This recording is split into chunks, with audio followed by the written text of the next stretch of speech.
Today is Sunday, December 13th, 2015, and this is episode 142 of the Defensive Security Podcast. By the way, if you're keeping track at home, this week is actually 3 years for the podcast, although if you do the math, you realize that we've slacked off a number of times.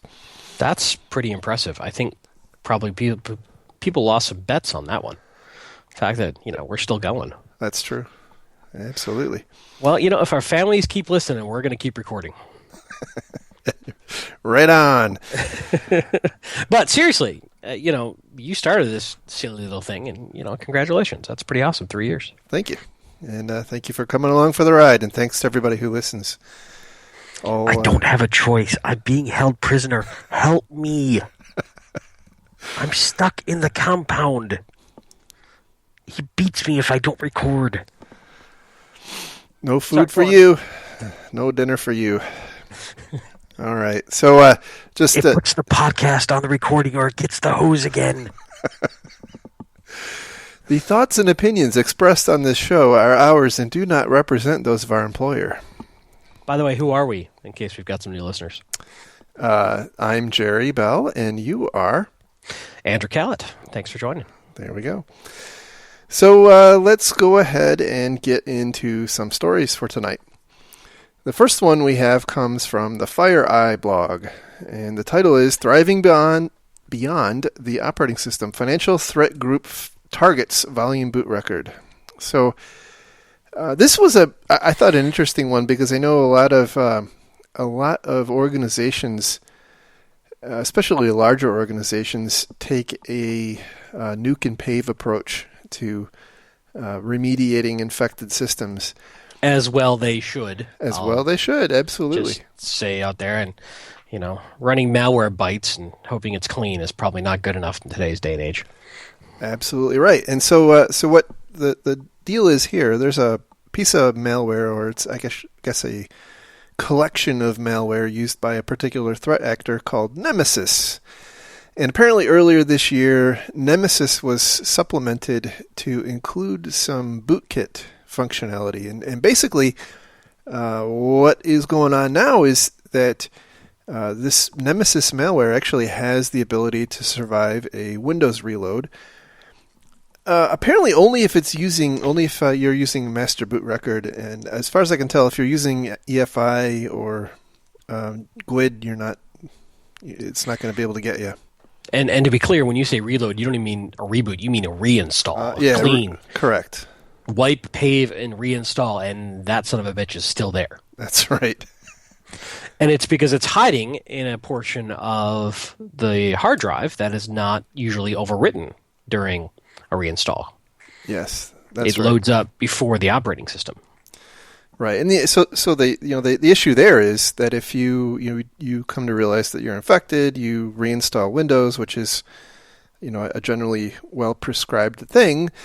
Once you're back up and running, you're going to get reinfected because that bootloader is still infected, and you're still, it's going to come back. So really, in that particular case, the only thing that you can actually do is a complete format of the drive, and it's not entirely clear to me. Depending on how you boot your system, that may actually not even solve the problem. There's not a lot of detail on exactly the conditions under which it rewrites itself and that sort of stuff. So, I think this is an indication, along with some other things that we've talked about in the past, an indication of the I would say the increasing sophistication and focus on kind of long-term persistence of malware. We've been seeing, things being put in BIOS, and now this, and this is not nation state stuff. This is just a group that's trying to steal your credit cards. So it is incredibly sophisticated. If you really dig into this article and they talk about the capabilities involved, it's pretty impressive. They are very robust, very mature. The other thing they don't talk about in here is how exactly this particular set of malware is dropping on these boxes. It doesn't discuss the initial exploit vectors at all. And couple interesting things there, right? Because when you get into a discussion with somebody, certainly at a higher level, they want to know, how do you defend against this? One thing that's very obvious to those of us who are deep in the industry, but sometimes is a little bit of a nuance, is the payload is different than the exploit, typically. So this is the payload. This Nemesis kit is the payload, but the exploit could be a whole bunch of different stuff. So when someone says, how do I stop this? That's like saying, how do I stop all malware? Yeah, exactly. And I think it's probably somewhat intentional that they didn't cover that, because there are so many different possible vectors. It could be phishing. It could be compromising the software distribution platform. It could be just an almost unlimited number of ways that this stuff gets delivered. And I think we probably do more and more going forward need to start thinking about these things as distinct elements, and it kind of goes back to the stupid kill chain, which I really hate. But it is true, right? There are wholly distinct things. This is the payload, the thing that is maintaining persistence in your environment, and there's a very different phase that gets it there, and they both take different, maybe somewhat overlapping approaches to defend against and detect. Yeah, and to be clear, there are ways, by the way, to wipe the MBR and the VBR. It's just not done in a typical OS reinstall. But it's not like you've got to trash the hard drive and buy a new one. Right. You can wipe that if you know to wipe it, and maybe that's something we need to start building into our checklist for reinstalling a box after a malware. But we've also seen some other stuff like this. We've seen stuff that gets hide in the video card's GPU, kind of flash area, if you will, on the video cards. We've seen some other stuff that can hide in BIOSes occasionally. We're getting to a point where it's getting difficult to separate the software from the hardware when you've got a fully compromised host. Yeah, exactly. We talked a couple of weeks ago about the Lenovo, the Lenovo's bit of malware, which basically it lived inside BIOS and leveraged the functionality that would reinstall stolen laptop tracking software, except instead of reinstalling that, it was actually reinstalling its ad-supported stuff. And so even if you could actually completely replace the hard drive, reinstall Windows, and it would come back. And I think the issue is that as time goes on, those kinds of vectors are going to be more and more exploited, because it's just becoming more and more commodity, and it makes sense because you don't, as an attacker, you don't lose your investment, which is really at the end of the day what it comes down to. These bad guys are becoming more and more coin operated, and they don't want you kicking them out unless it's nation state, and then they're Tom Clancy operated. Fair enough. So the other thing I wanted to say on this, and then we can move on, is there are some behaviors that could be used to help spot this. There's some registry keys that call out. There are some indicators of compromise. There's some CNC channels that call out. There's a number of things in here that are called out. Challenge is these are constantly changing. Exactly. But I think where we're continually sort of preaching, and I think where the entire industry is slowly catching up to the concept, is we probably have to shift to a breach detection model than a breach prevention model. It doesn't mean we stop doing all breach prevention, but we truly have to accept that that is not enough. Right. And be a little more abstract in our thinking about indicators of compromise, because like you said, they're constantly changing. So, you can know what to look for today about the the indicators of this Nemesis malware, which were relevant a month ago. Right. But that's no guarantee that the thing that's infecting you today is going to exhibit those same indicators. It's trivial to change, as long as they've got an update channel. Yeah. And they talk about in here that there's many updates. Anyway, it's a very interesting article. Well worth reading. Indeed. So moving on to our next story, which comes from CSO Online, and the title is How the NSA Uses Behavior Analytics to Detect Threats. I will warn you in advance. This article is incredibly buzzword compliant. Totally. Absolutely. If you're playing along at home, this might be a good one to get your bingo card out for. Yes. Yes, indeed. So this is a post-Snowden look at the NSA, and I thought it was interesting from the perspective that the NSA appears to have consolidated a lot of their infrastructure into a private cloud type, buzzword compliant environment, which they've then kind of wrapped around a lot of apparently very granular controls. And what's interesting to me is what's said in here, I assume, contrasts with what the state of affairs was before. So, for instance, they talk about how this new environment allows for a lot of granularity, and if you, as an analyst, log in and look at something, you're going to see something different than another analyst who might have a different level of authority, and which sounds like a very sensible thing, but it kind of makes me think, well, I guess they didn't have that before. So that's always the problem, by the way. I've had this exact same conversation with auditors and regulators. When you say, well, here's how we're fixing the problem going forward, if they're smart, go, wait a minute, you didn't have that before now? That's right. Well, let's not focus on that. Let's focus about going forward. We're here to talk about the future. That's right. Stop living in the past. So, anyway, they don't really divulge a lot of nitty-gritty secrets, except to say that they are intaking or ingesting, I guess, log data from most of their systems, and they're really focused on identifying anomalies. So, for instance, if a particular employee has normal work hours from a normal location, and then suddenly see them pop up from a different place, that's probably an anomaly that you want to pay attention to. And I don't know I guess depending on your risk tolerance, you might completely block them, or just flag it for a follow up. But I thought that the model is interesting, and for those environments that it makes sense and it can be warranted. This is probably end to end, from the granular control all the way through the monitoring, where we're going to end up.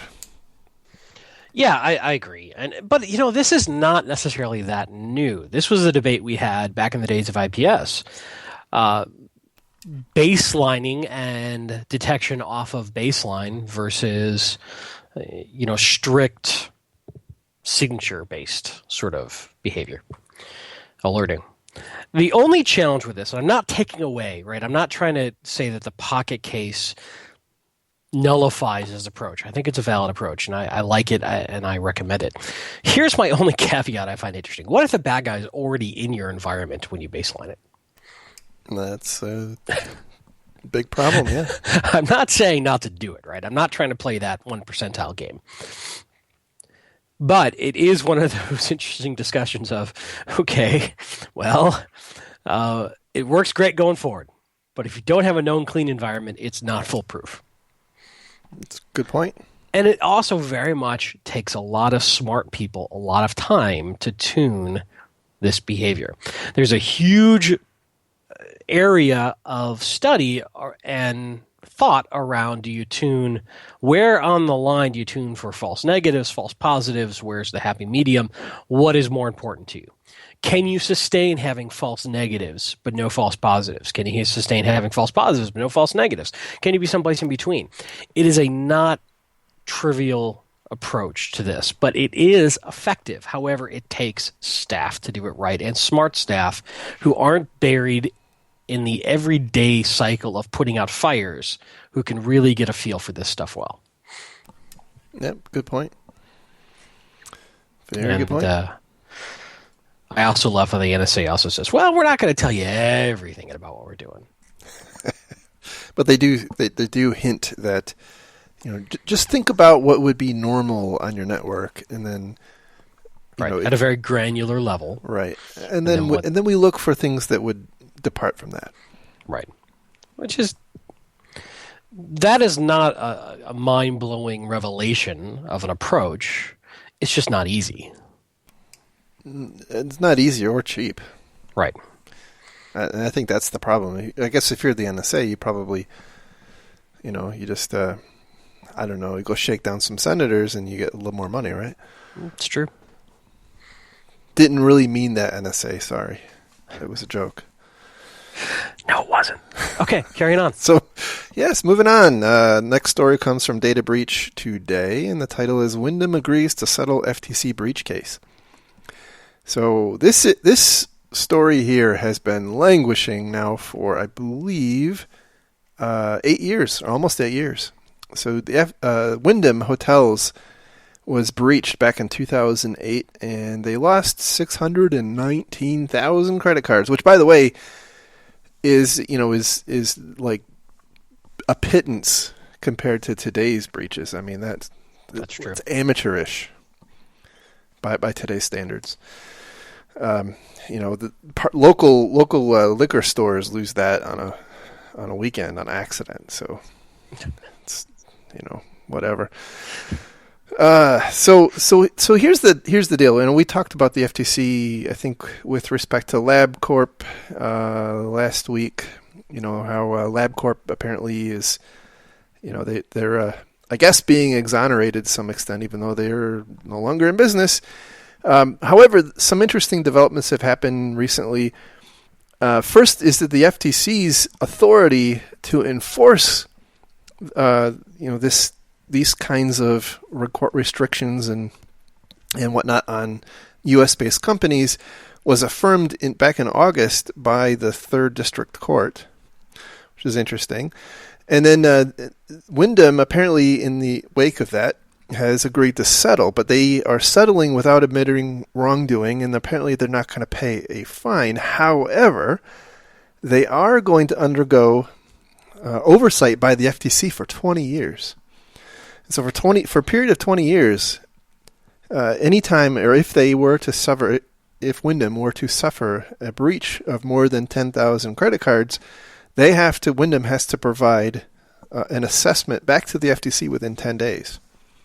Wow. And apparently they also have to, there's not a lot of detail, but they talk a little bit about it, about how obviously Wyndham, being in the retail business, accepts credit cards. They're beholden to PCI. Apparently, as part of this agreement, they're going to undergo more frequent PCI reviews, though there's not a lot of detail about specifically what that's going to look like. The flip side, if I read between the lines, all that Wyndham agreed to was the PCI requirements.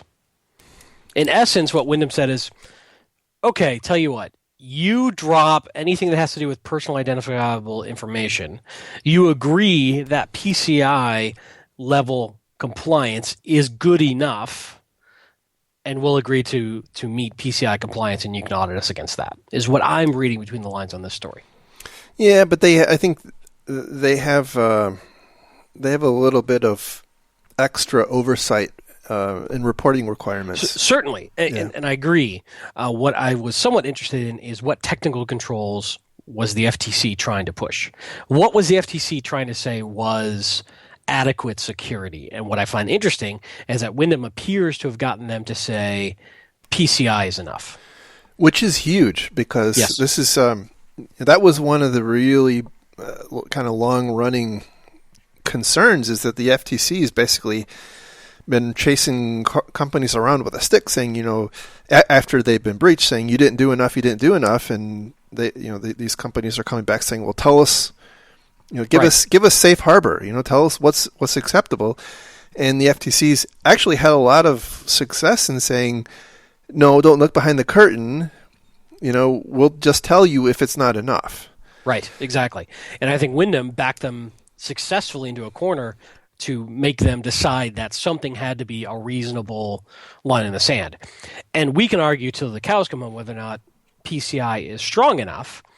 But from a regulatory standpoint, you've got to have some standard to be measured against. So for Wyndham to get the FTC to say PCI is the standard, I think is actually a really big deal, and very much sets something that companies can look to, hopefully, in theory, going forward and say, look, we have met the PCI standard. We're audited against the PCI standard. You can audit us against that. Now, if we're still breached, hey, we in good faith met the PCI standard. Yeah, there's an interesting other side to the coin, though. So prior to this, if you were PCI, if you didn't follow PCI, and I guess by definition, as I understand it at least, PCI compliant organizations that get breached are retroactively found to not be following PCI. Now you not only as an organization have to worry about the PCI Council coming after you, you probably will also, in maybe some cases, are going to have the FTC coming after you, because now the FTC is basically saying, our magical powers start when you're not PCI compliant. Right. And so now apparently the undertone to me in this is that the FTC, if you are found to be not PCI compliant in a breach, which, as I understand it, that is the case every single time, the FTC also has the ability to come after you. Right. And now this is a precedent. So there you go. Yeah, it's interesting. And it's one I think companies, especially large companies of any size, need to worry about. Yeah, and just I do want to dwell on that.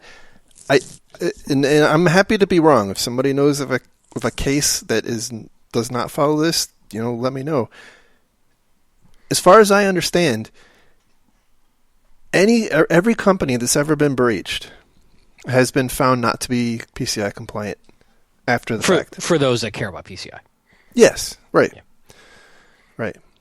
So, you go into you're humming along, declaring yourself PCI compliant, or your QSA is declaring you PCI compliant.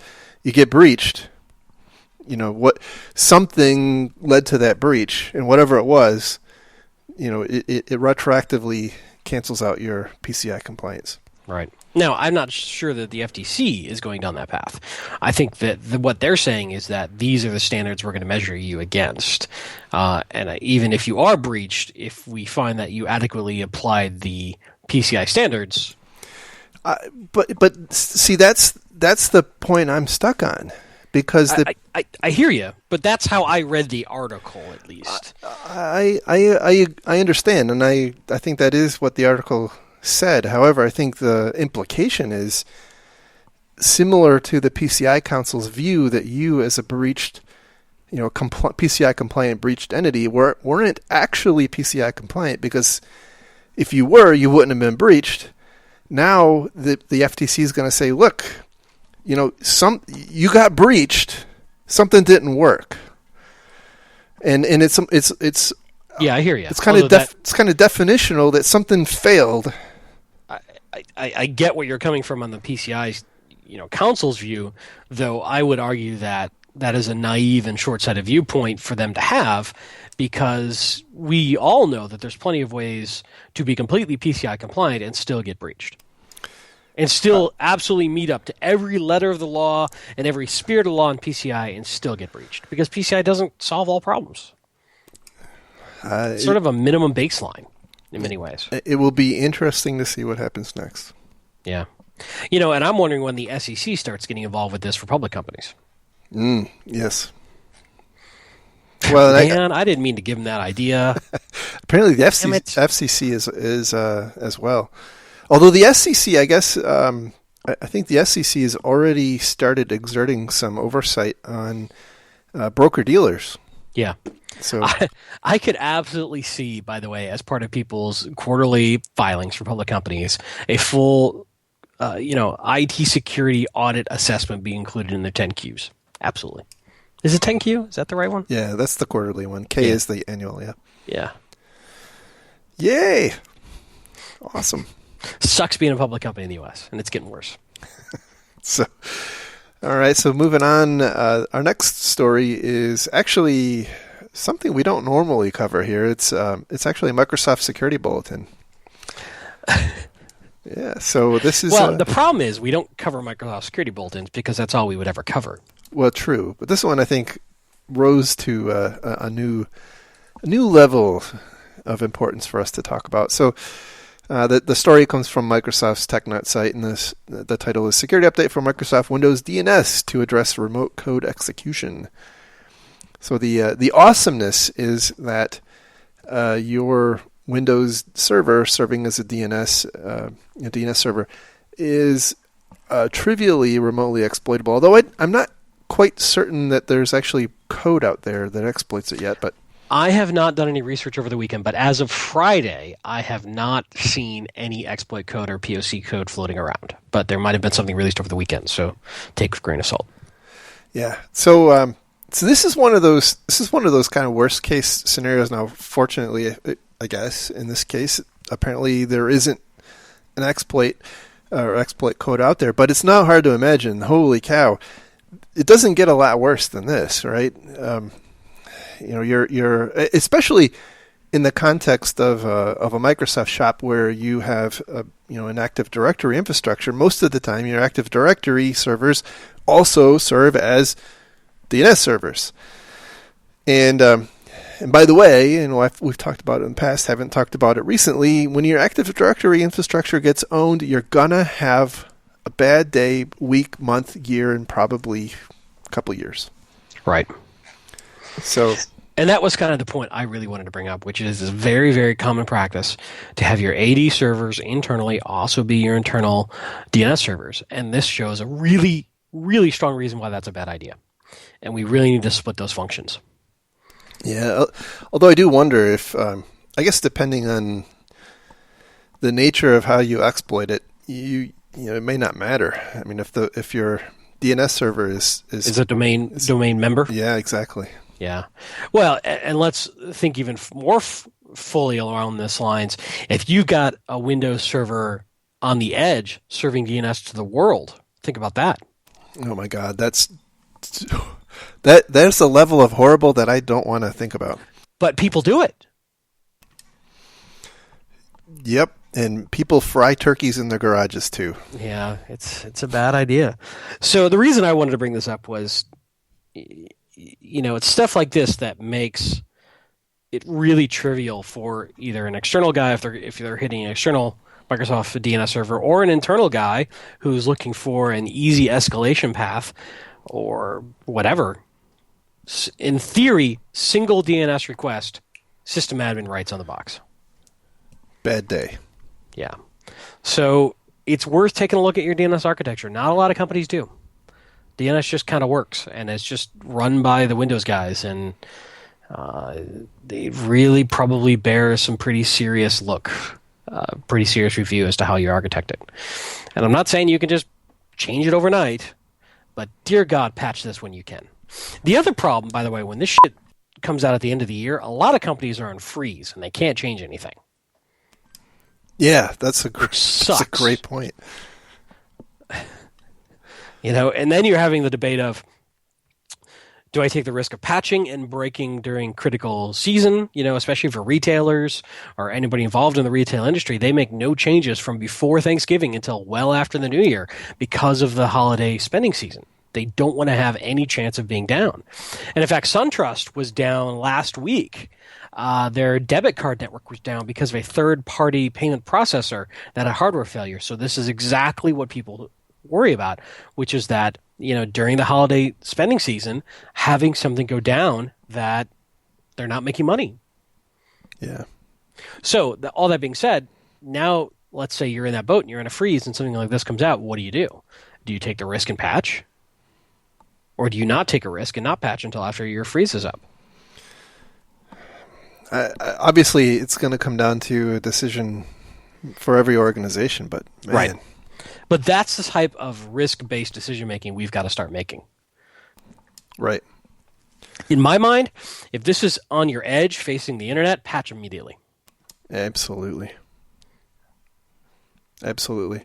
And by the way, the other thing that I would say is, if let's just say that you do have that sitting out on your edge, and this vulnerability comes out, if it were me, I would want to undergo some kind of analysis to get myself comfortable that I hadn't been owned. Yeah. Because we don't know if this hasn't been already exploited in 0 days before this came up. Exactly. Yeah, that's a fine point. I personally don't want Microsoft servers sitting on the edge anyway, but companies do, and that's the reality of the situation, so we got to deal with it. Well, I'm not going to get into the Windows or Microsoft Linux or debate, but I think for me, it's the real travesty is when you have an Active Directory member server exposed to the internet. Okay, that's fair. So if you are going to expose a box to the edge, to the internet, don't let it be part of your AD. Now, the flip side of that is if you're talking to a sysadmin, they're like, well, I need to manage that box. So what do? Maybe you have just an edge AD domain for manageability. I don't know, something. But you certainly don't want to expose the entire network, the entire AD architecture. I say get a helmet, man. But these are the trade-offs when you've got limited folks to run the gear. And in my mind, having manageability and patchability and loggability of those boxes has value. So you gotta figure out that trade-off. No, I clearly, look, I've seen an unfortunate number of instances where Active Directory systems sitting out on the internet have been compromised, and that has led to the complete and utter devastation of very, very, very large networks. And there is no easy way to remediate. You basically start over. I mean, you start over. It's you're done. You start over. From an Active Directory perspective, anyway.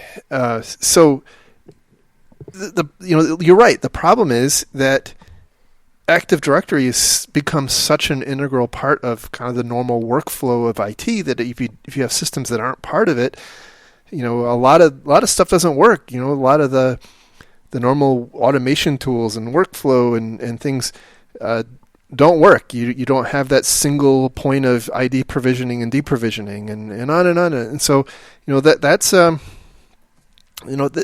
think the point is you've really got to think through the best way to design this stuff. And by the way, I think this kind of goes back to something I talked about a long time ago, that we, as an industry, not just information security, but really more broadly in IT, we need to have some better, or at least any kind of design patterns, right?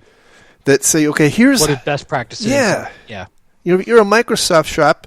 Here's how you should.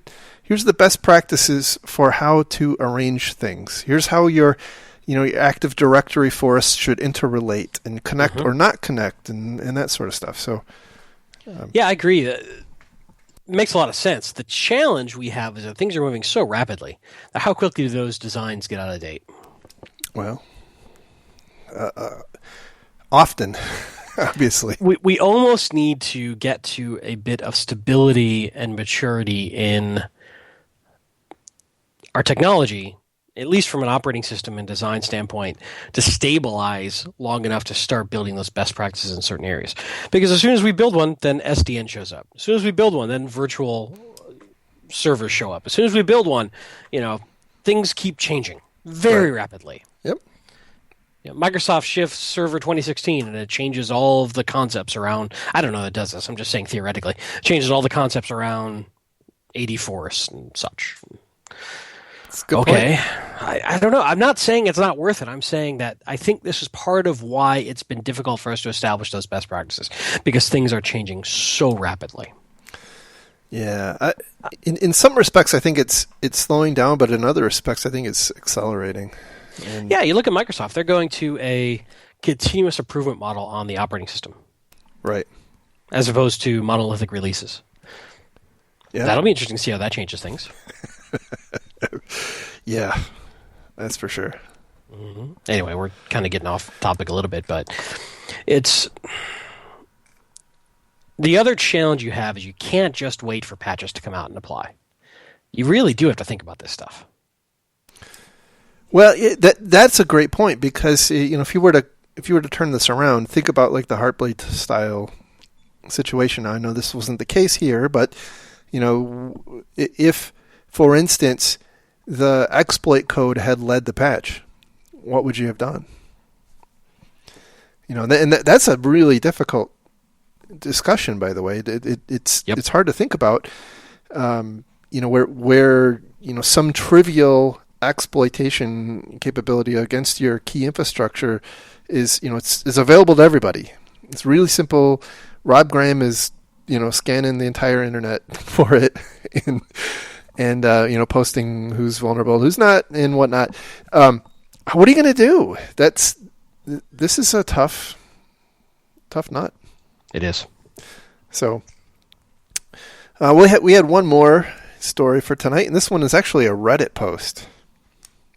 We're getting crazy. This is crazy. So the title of the post is "Early Warning System for CryptoWall" or Crypto Canary, and so the poster here works for an managed service provider, and basically points out that he's trying to share the love, and pointed out that he or she, I'm not sure if it's he or she, created I don't know if they created it or if they're following something someone else created, kind of an early warning or canary style system where they're looking for the presence or the creation of certain files that are indicative of a CryptoLocker attack. So most of these CryptoLocker type programs will drop a file that basically tells you how to decrypt your data.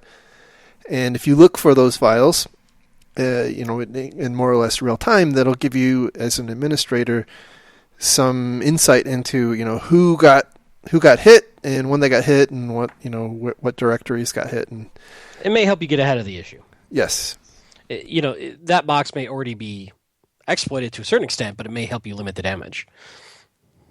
Yeah, and there's a lot of comments in this post. I will say there's not a lot of silver bullets. There's a lot of discussions about using AppLocker and removing admin rights, but there's a lot of discussion also about how difficult it is to run in any kind of environment with lots of users with AppLocker, and how CryptoLocker doesn't really rely on admin rights. Right. So there again, there's just not a great. It can leverage them to spread even further, though. True. Yeah, that is true. But anyway, so I thought it was it was your idea. So it seemed like a really good thing, given the, I would say, extreme prevalence of CryptoLocker or crypto ransomware these days. It also shows a mindset that I think we need to embrace more, which is thinking a little outside the box and looking for IOCs and such like this, which I think is pretty cool. Yeah, absolutely. So anyway, again, no silver bullets, but I think it is really starting to become a very serious problem for a lot of IT organizations, and kind of points out that we gotta get better. We gotta figure out how we're going to solve this stupid thing. Seriously, Jerry, can you fix it, please? Sure. What's the matter with you? Have it fixed by next time. Whatever. Good job. Appreciate that. All right. Anything else? Yeah, ShmooCon. So just a heads up to our faithful listeners. I have been accepted to speak at ShmooCon. Yay! So I will be there. It's coming up in mid-January in Washington, D.C. So it is a hell of a difficult time to get a ticket. They sell it in literally seconds. But if you're there, hopefully you'll come see my talk. It'll be really lonely if nobody does. Please. And come say hi if you're a listener and a fan. Or even not a fan, but a listener. Come say hi. There you go. And I guess the other bit of news is that I am attempting to start a monthly get-together if you are here in the Atlanta area. What? I know. Way to bury the lead. Whatever. You tell me nothing. Nothing. That's right. How am I supposed to prepare if I don't know? OPSEC. Oh, wait. I'm not invited, am I? This is why you didn't tell me. You don't read my Twitter feed, do you? Well, if you didn't tweet 73,000 times a day, yeah, I do. I'm busy. I have things going on. No, I missed that. I'm important. Damn it. Okay. So anyway, yeah, I don't have the details worked out yet, and actually I was going to talk with you before we work out the details, but point is, watch this space. Just throw it out there live and show how unorganized we are. That's fine. That's great. Good job. Whatever. Anyway, so monthly get-together. Monthly get-together, yes. Wow. That can be exciting. I'll be sending out an invite. I'll try to post it in the So we're thinking just like obviously InfoSec focused and just kind of a meet and chit-chat. Exactly. Presentations, hackerspace. What are you thinking? At the start, just a meet and greet, maybe dinner and drinks, that sort of thing. And then see where it goes from there. Okay, I like it. Good. Yeah. This is the agile methodology of podcasting. Ship it. We'll fix it in post. That's right. So, anyhow, we will talk again next time. Thank you all for listening. And have a great week, everybody. As always, love your feedback. Love your iTunes reviews, good and bad. And one lately was awesome. Some guy working at a university uses our show with his class, which I thought was pretty wild. Yeah. So shout out to that class. Yeah, it could be he's using it as how not to do things. I don't know. We don't know what way he's using us, but that's pretty cool. So if you're in that class, hi. Could be punishment too. Could be. Anyway, thanks again. You can find links to the stories we talked about on our website, www.defensivesecurity.org. You can follow the podcast on Twitter at DefensiveSec. You can follow Mr. Callett on Twitter at Lerg. That's Lerg, by the way. And me on Twitter at MaliciousLink. And we will talk again next week. Bye-bye. Does this mean we're starting to generate tenure at a university? I think so.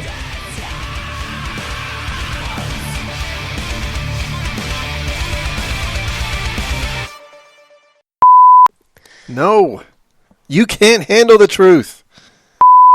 Did you see my notes on 2 story ideas? I did. Yeah, we can talk about those. Damn right we can. I'm not unfunny. I'm funny challenged. Yes, you're humorously challenged. It's a disability, man. You shouldn't make fun of me for being unfunny. You need to support me. ADA says you need to support me. The Americans Without Humor Act. Bye-bye. Bye. Bye-bye. Bye-bye. Bye-bye. Bye. Bye-bye now. Bye. Bye-bye. Bye-bye now. Bye-bye. Bye-bye. Bye-bye. Bye-bye. Bye-bye. Bye-bye. Bye-bye. Bye-bye.